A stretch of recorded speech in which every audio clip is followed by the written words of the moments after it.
You're listening to Catholic Chicago. Ahead, the Archdiocese of Chicago brings you programs about the people, events, and issues that touch our lives. Welcome to Catholic Chicago.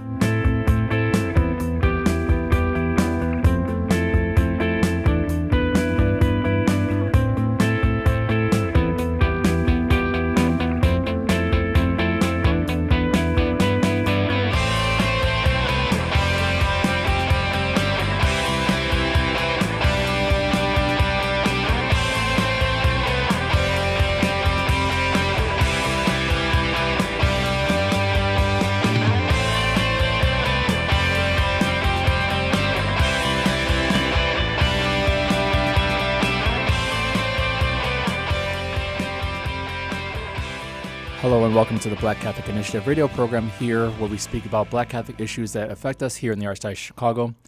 My name is Father Michael Trail and I'm honored to serve as your host for today's program, and I also am honored to serve as the pastor of St. Thomas the Apostle Catholic Church and School in the historic Hyde Park neighborhood of Chicago.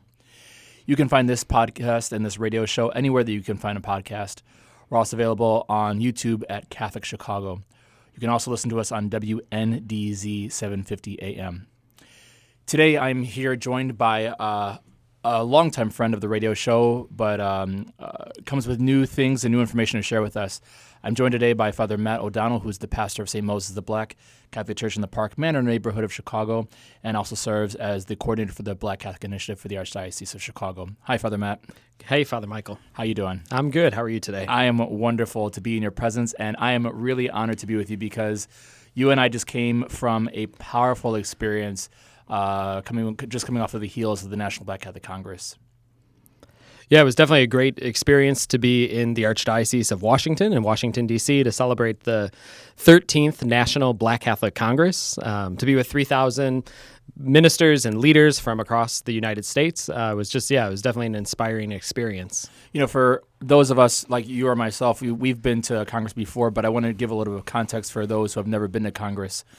The National Black Catholic Congress was founded in the late 1800s by Daniel Rudd, and Father Augustus Tolton was actually at the original Congress. It was actually initially called the Colored People's Congress, and it was a time for African-American Catholics to come together, celebrate their culture, celebrate our faith, and just to be able to celebrate the ways that God is working in our lives. We took a long hiatus for, about 80 years, I want to say, and then we came back, and since 1987, we've been meeting all throughout the country every 5 years. And in those intervening 5 years, it's a time for us to put together a pastoral program, a pastoral plan for the Archdiocese or the nation as a whole for Black Catholics. And it's also a time for us to come together and to celebrate who we are, celebrate our culture, and celebrate the way that God is working in and through the Black Catholic community. And so this was number 13. So Father Matt, tell us about Congress 13. Yeah, I think for us here in the Archdiocese of Chicago, we tried to coordinate an effort to have a sort of delegation that went together. I think we had just over 70 people who attended this year's Congress. We had 7 pastors from the community and Bishop Perry. We had some employees of the Archdiocese of Chicago, and then everybody else were parish leaders. And really, it was just an opportunity, as you were mentioning, for us to gather together as the Black Catholic community in the United States, to pray together, to worship together, to learn from one another, and to really start thinking about how do we thrive in the future. That was the theme of this year's Congress, was to write the vision, a prophetic call to thrive. Right. And so I think it was, for me, it was just a powerful opportunity to see fellow members of the Archdiocese together, especially as we continue our spiritual renewal in Renew My Church, to really be thinking about, well, what does it look like for us to be parishes, an archdiocese, a local church that actually is thriving? You know, we heard from so many different speakers. One of the keynote speakers was Cardinal Wilson Gregory, the first Black Catholic cardinal in the United States. And Cardinal Gregory is originally a priest of Chicago, a longtime friend to the Black Catholic community. And I love the language that he used immediately. He talked about describing our gathering as like a family reunion in some senses. And I don't know about you, Father Matt, but I definitely got that feeling at the Congress. It was so nice to see so many people that I hadn't seen in a while. And I know you have a lot of friends there as well, both priest and lay, and it was a good time for us just to gather together as family and friends. Yeah, I agree. I mean, to be at Congress and to be walking around the hallways or outside of breakout sessions and to hear people, sort of calling my name to say hello. Right. I agree. Yeah, it was definitely a family reunion. My own experience of attending the Institute for Black Catholic Studies at Xavier in New Orleans and preaching at different places and knowing people from different parts of the country, it really does have this sort of family feel. At least my experience. This is the third Congress that I've been to. I've been in 2012, 2017, and now this year. Right. And each time it doesn't feel like you're at a conference. Right. It feels like you're with your parish, just a much larger, more vibrant experience of that. Yeah, and let's talk a little bit about the vibrancy, because one of the things I loved about Congress, all the congresses, but particularly this one, was I really enjoyed just the vibrancy of it all. I very often in the Archdiocese and in different locations throughout the country, our Black Catholic communities they tend to be smaller, still very vibrant, but on a smaller scale. And it was incredible to see 3,000 people come together and worship God and just really see our faith and our culture come alive. One of the things that was really powerful for me, though, was our opportunities of prayer, the liturgy. Can you talk about some of the things that you saw when we came together to pray? Yeah, I think walking into this sort of big conference center space and looking at a choir that's comprised of over 100 people, of volunteers, people who probably sing in their own parish choirs all across the country, to really come together and to lead the whole community in worship. And I agree. In my own experience of pastoring a parish on the South Side, if we have a few hundred people at Mass, but to be in a room that has 3,000 people and people are singing and praising God and excited to be in that space, it's definitely inspiring. And I know we had, from our parish at St. Moses the Black, we brought 5 of our high school students. Right.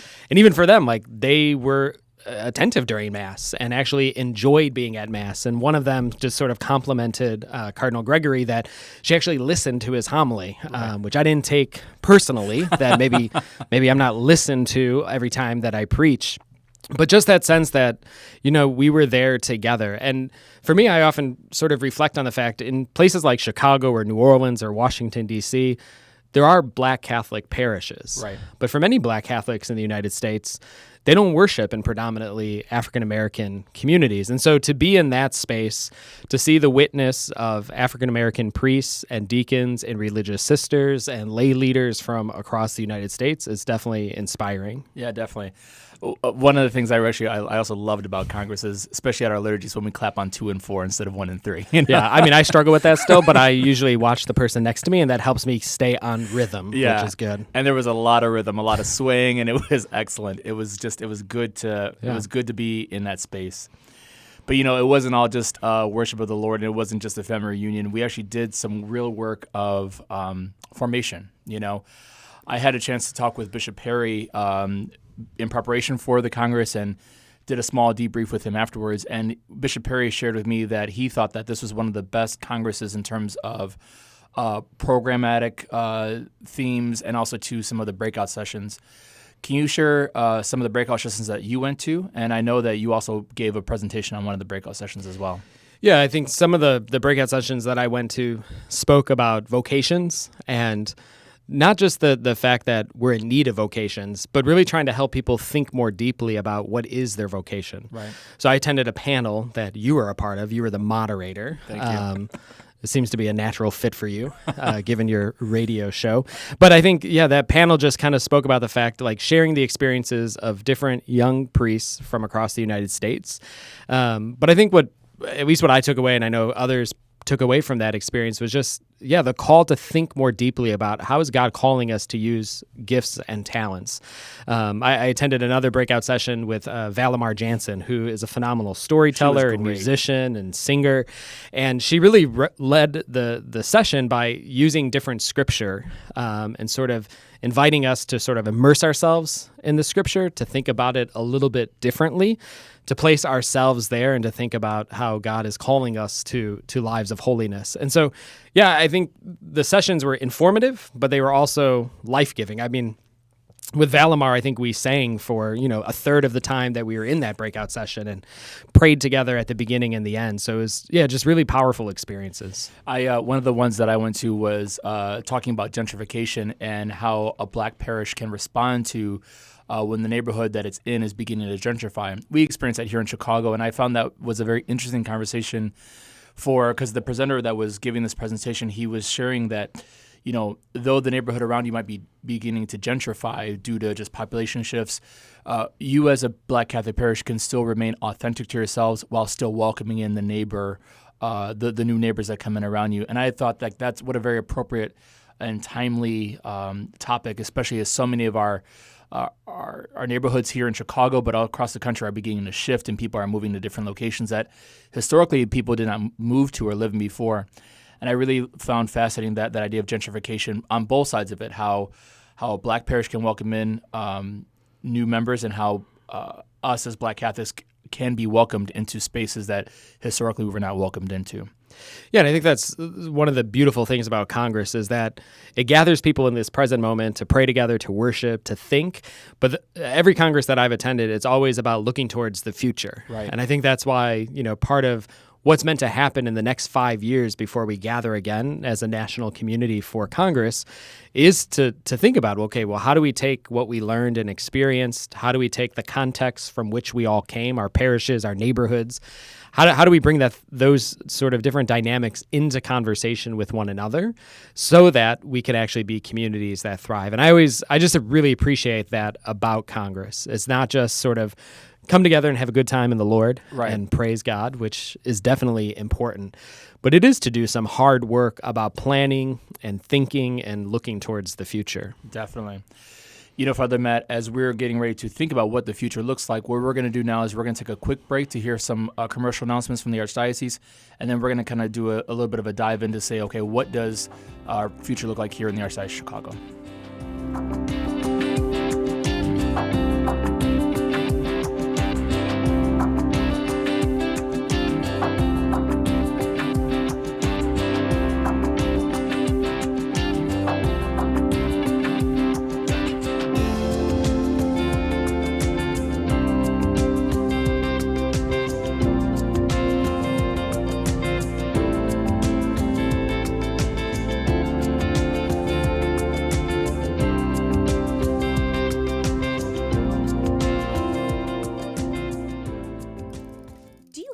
Bicycle that's not being used? Consider donating it to Catholic Charities Veterans Bike Project of Lake County. Skilled volunteers are refurbishing bicycles to make them safe and ready to be used by veterans to get to and from their new places of work. We also gratefully accept financial contributions that are used to purchase bike helmets and other safety accessories. Our veterans have faithfully served the United States, and now it is our privilege to serve them. For more information on the Veterans Bike Project of Lake County, call 847-782-4219. That's 847-782-4219.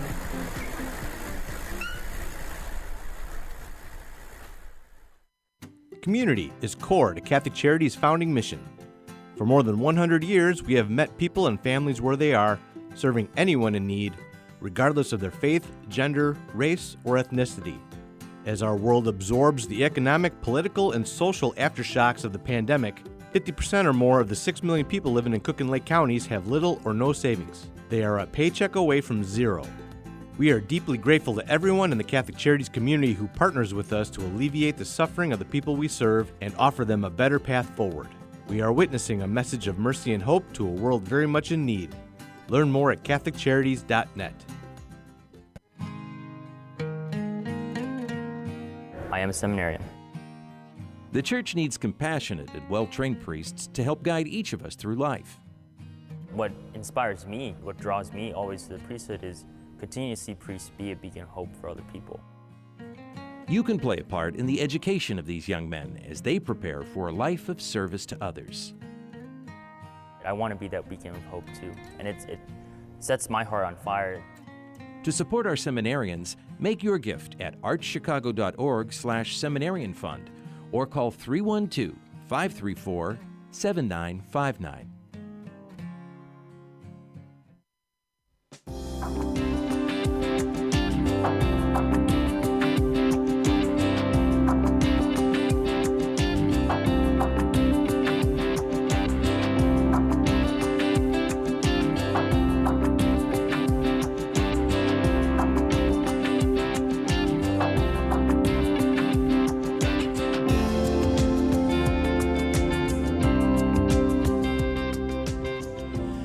And we're back after our commercial break. Again, this is the BCI radio show where we're talking about Black Catholic issues in the Archdiocese of Chicago. We're continuing our conversation with Father Matt O'Donnell, who is the pastor of St. Moses the Black and the coordinator for the BCI. And we just got done talking about Congress XIII coming out right off of the heels of that, and just kind of sharing some of the graces and some of the things that we have seen and heard while we were there. And I think every time we go to a conference or a congress or any type of event, I don't know about you, Father Matt, but I always kind of come off with like a little bit of a high, just in the sense of like there's so much potential and seeing all the great things that can happen. And I think it's always important that we take those moments and we kind of capture them and take that energy that we received in that gathering at Congress XIII and kind of propelling it forward back into our own locations. You and I both have friends across different locations around the country who are having these same kind of conversations in their Black Catholic offices and with their communities. Our friends in New Orleans, our friends in New York, our friends in Los Angeles and Detroit and everywhere else in between. They're taking the stuff that they learned at Congress as well, and they're looking to apply it in their local dioceses and archdioceses. And I know that we're doing that here in Chicago too, because 70 of us came back from that Congress on fire, just with the passion of the Lord, but then also the passion of our faith and our culture. And so, what are some of the things that we're going to be doing here now that we're coming off of the heels of the Congress? Yeah, I agree. I mean, I think while I was sitting at Congress in either the main sessions, the keynote addresses, the plenary sessions, or in the breakout sessions, and I had my notebook with me. And right. One side was like the things for the parish, right? Like the things that we're going to try to do at St. Moses the Black. And the other side was the things that I hope we can do through the Black Catholic Initiative for the Archdiocese. And so, I think as Valerie Jennings and Deacon Jim Norman and I have worked together over this past year of trying to bring life, new life, renewed life in BCI, it has been thinking about, well, what are our priorities? Mm-hmm. What do we think the priorities should be for the community? And back in February of this year, we had over 100 leaders from the Black Catholic community, priests, deacons, lay people, gather together. And, one of those was to think about spirituality, vocations, leadership development. So some of the things that I think we're excited about as we look over these next few months is, we're going to put together an elders retreat. Great. And so invite hopefully one of the speakers that we heard at Congress to really come and to lead our elders in the community in a day of retreat. I think we want to do something for youth, to try to have some type of youth summit in the coming months, to think about, well, what can we do in November to celebrate Black Catholic History Month? What are we going to do in February to celebrate Black History Month?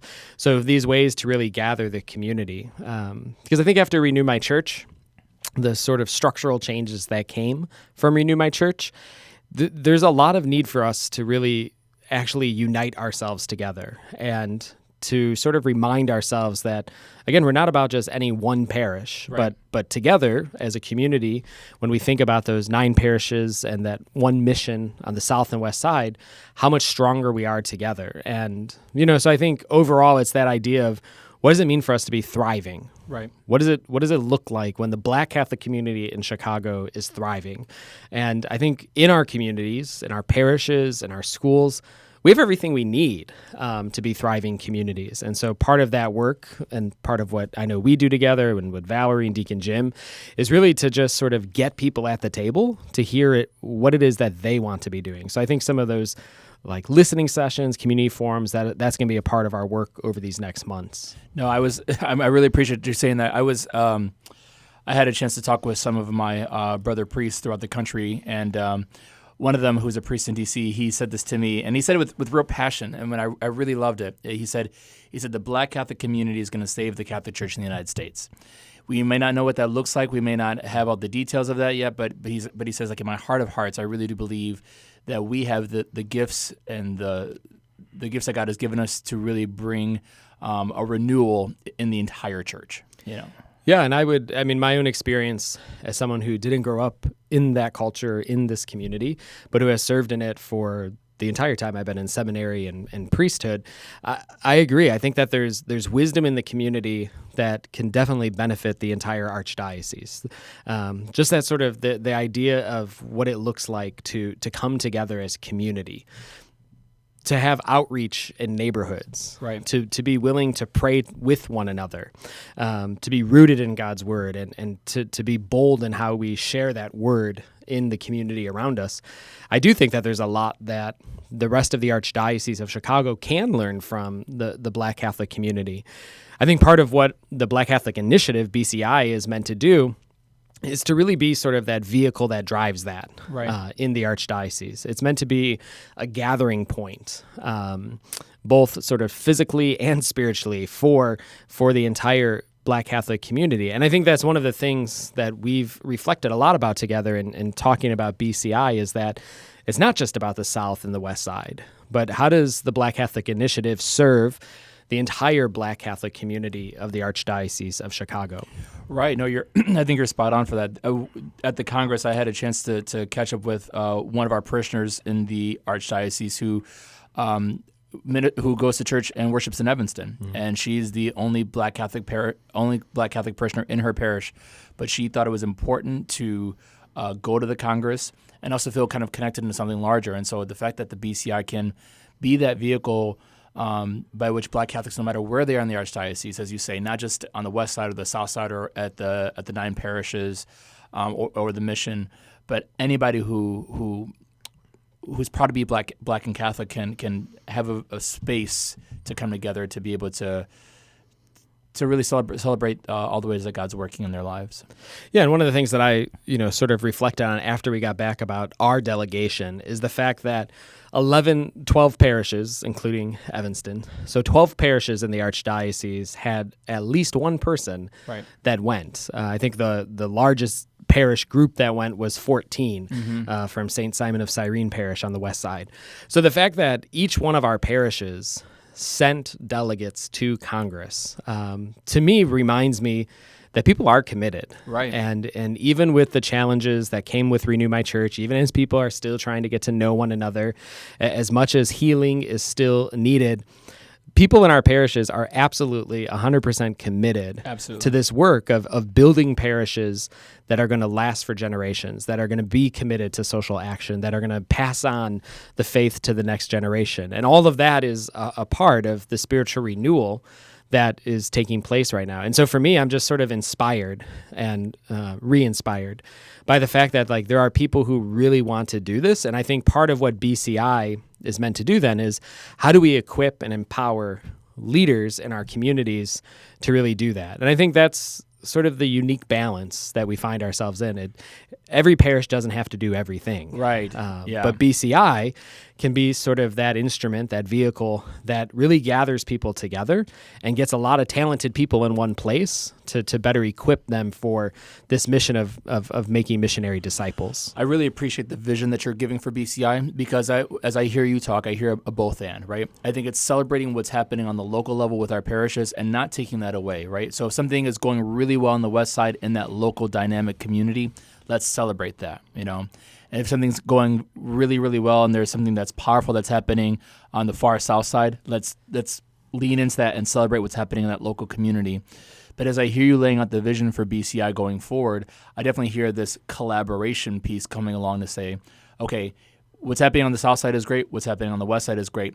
How can the BCI be this overarching thing to bring everybody together so that maybe you may not be plugged in one piece or another, but we can bring the best of the best together to have these really powerful encounters and those powerful moments of gathering together that are more than just our individual little parishes. Yeah, I mean, just recently I had a conversation with one of the nearby pastors of one of the Protestant churches, and they were kind of taking a pause with their food pantry. And part of why he came to us is because he knows that at St. Moses the Black we have this large food pantry, and he was just saying that he doesn't want his community to sort of recreate something that's already serving the community. Right. And I think that's one of the things for maybe us who serve and minister in the Black Catholic community is to think about, what is it that's unique at each one of our parishes? What's that thing that we do really well? Yeah. And let's let each of us do that thing really well. And let BCI be a way of helping to promote that, enhance that, amplify that, be present at it, draw people to it. Right. Because I think that I think that in part is what is going to make us stronger, and again, using the words of Congress, really make us thriving communities. Absolutely. And I think I think as you go forward, having those opportunities for prayer, for worship, for formation, even just for gathering, for service as well, though that's what helps us be united and helps us thrive and grow as a community and show not only our local neighbors, but also our other friends in the Archdiocese to say, like, we have gifts that we bring. We come, as Sister Thea Bowman says, with our full selves, our Black Catholic selves. We bring all that to the table and we celebrate that. Yeah, and in this moment where people, I think, there's a lot of people in our Archdiocese who do feel sort of displaced still because of the structural changes. It doesn't mean that they're not present. It doesn't mean that they're not beginning to feel at home. But what has been familiar to them over the past 50 or 60 or 20 or 30 years isn't so familiar to them right now. Right. Well, I think BCI, part of our mission and part of what BCI is meant to be about is to be that helps to bring unity in the community. And I think at Congress, and I'm sure you would agree, that just our Chicago delegation, it was like friends seeing friends. Yes. So you might not worship in the same place anymore because after a unification or the creation of one of our new parishes, we might have gone to different places. But when we come to the Congress, we're part of the Archdiocese of Chicago. Absolutely. And so we're representing our parish communities. We're representing this local church.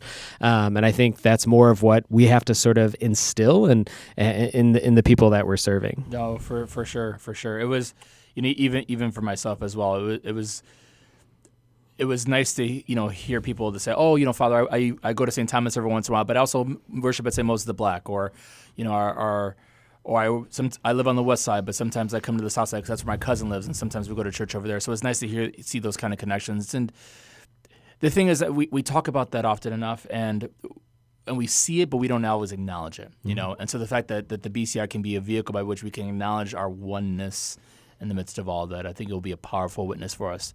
I think the biggest thing, though, is just being faithful and steadfast in the long haul, because in a moment where we want everything right here, right now, and of course we want all these great things coming off of the heels of Congress with this great potential, it's like, well, it can be easy to get frustrated and say, why isn't this happening as quickly as we thought, right? Yeah, and I think it's one of the things that I've preached on often through our coming together as a new community. Change is inevitable in life. Right. But I think the hope that we hold on to is just this reminder that God is steadfast and God is present and God doesn't leave us and God wants us to be a thriving community. And so I think the more that we find ways to focus on that through prayer and community, we're going to be okay. Absolutely. And I have great hope for the future, and I have great hope for our community because God has been so faithful to us, and he will never leave us or forsake us. But even though he never leaves us or forsake us, we actually have to take leave of our time here together. And so, Father Matt, I want to say thank you so much for sharing your witness and example and your testimony of all the great things that happen at Congress. And thank you for sharing the vision of the things that we're going to take back and continue to do here with the BCI and the Black Catholic community here in the Archdiocese of Chicago. Well, thanks for having me. So on behalf of all of us here at the BCI Radio Show, may God bless us and may God bless the Archdiocese of Chicago. Have a good evening.